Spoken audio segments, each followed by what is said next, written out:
Es teh desa merupakan produk teh terbaik dari desa untuk Indonesia dengan bahan dasar premium dan terbukti laris di pasaran. Es teh desa berdiri pada tahun 2024 ini. Es teh desa merupakan produk minuman yang tren marketnya dan konsisten bukan musiman, maka bisa dipastikan usaha minuman ini stabil di setiap tahunnya. Wait a minute. Who are you? Why to catch another fight? Like about to make 'em wanna fight. I just wanna have a good night. I just wanna have a good night.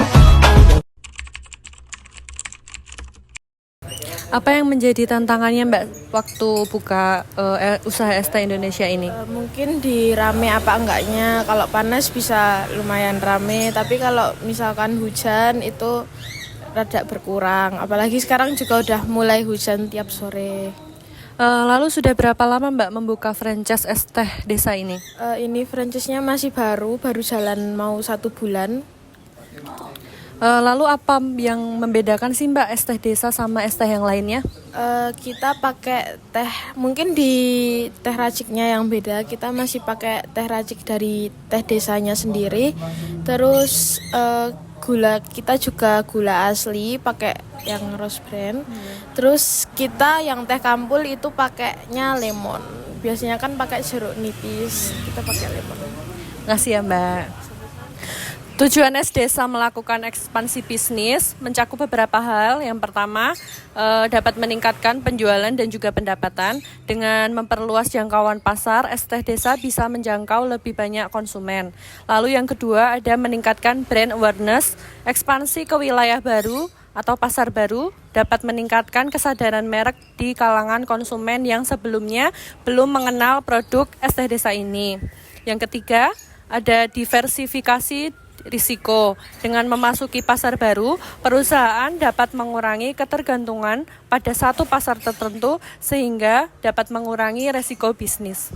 Kekuatan SDM atau sumber daya manusia dan SDA atau sumber daya alam UMKM teh desa dapat dilihat dari beberapa aspek. Aspek yang pertama itu kemampuan SDA yang berpotensi alam seperti perkebunan teh, pegunungan, dan sumber air yang bersih yang dapat digunakan dan dimanfaatkan untuk mengembangkan sektor pariwisata desa. Kemudian ada ketersediaan bahan baku lokal yang dapat digunakan dalam produksi teh desa ini. Kemudian faktor kedua ada kekuatan SDM, yaitu kemampuan SDM desa dalam meningkatkan kemampuan dan kapasitas melalui pendidikan dan pelatihan yang memadai, serta keterampilan dasar yang menjadi pengrajin dan penggunaan alat-alat pertukangan modern untuk meningkatkan kualitas produk. Kemudian peran pemerintah desa sebagai fasilitator, regulator, dan katalisator dalam mengembangkan UMKM itu sendiri. Dengan memanfaatkan kekuatan SDA dan SDM UMKM teh desa dapat meningkatkan daya saing dan berkontribusi pada pertumbuhan ekonomi desa secara berkelanjutan.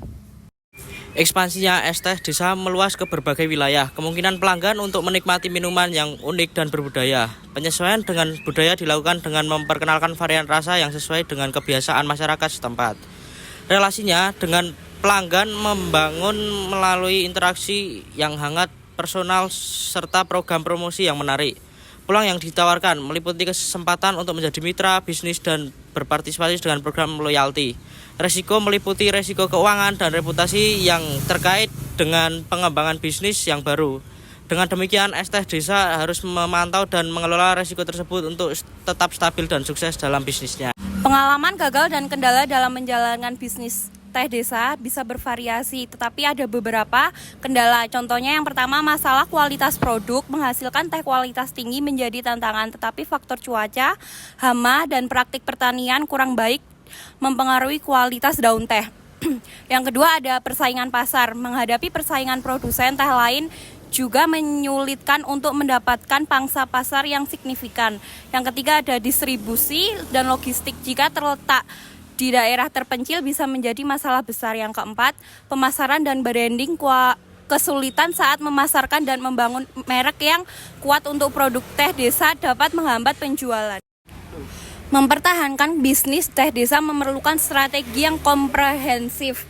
dan berkelanjutan. Beberapa cara yang bisa dapat dilakukan. Pertama, peningkatan kualitas produk.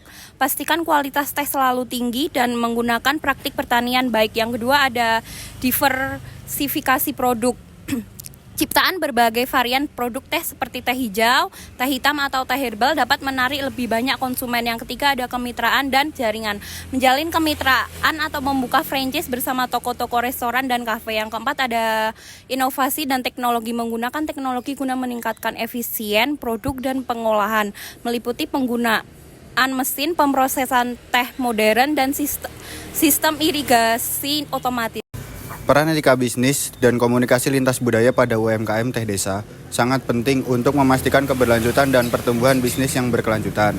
Peran etika bisnis untuk UMKM Teh Desa dengan memiliki etika bisnis yang kuat membantu UMKM menjaga reputasi yang baik di mata konsumen, pemasok, dan komunitas lokal.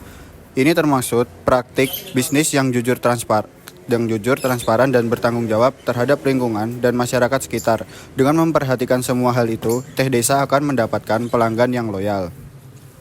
Peran komunikasi lintas budaya untuk UMKM Teh Desa. Mengingat UMKM Teh Desa memiliki banyak cabang di daerah yang berbeda, maka cara berkomunikasi dengan pelanggan berbeda pula. Komunikasi lintas budaya yang efektif sangat penting. Memahami norma-norma budaya, bahasa, serta kebiasaan konsumen potensial dapat membantu dalam menciptakan strategi pemasaran yang lebih efektif dan menghindari kesalahpahaman.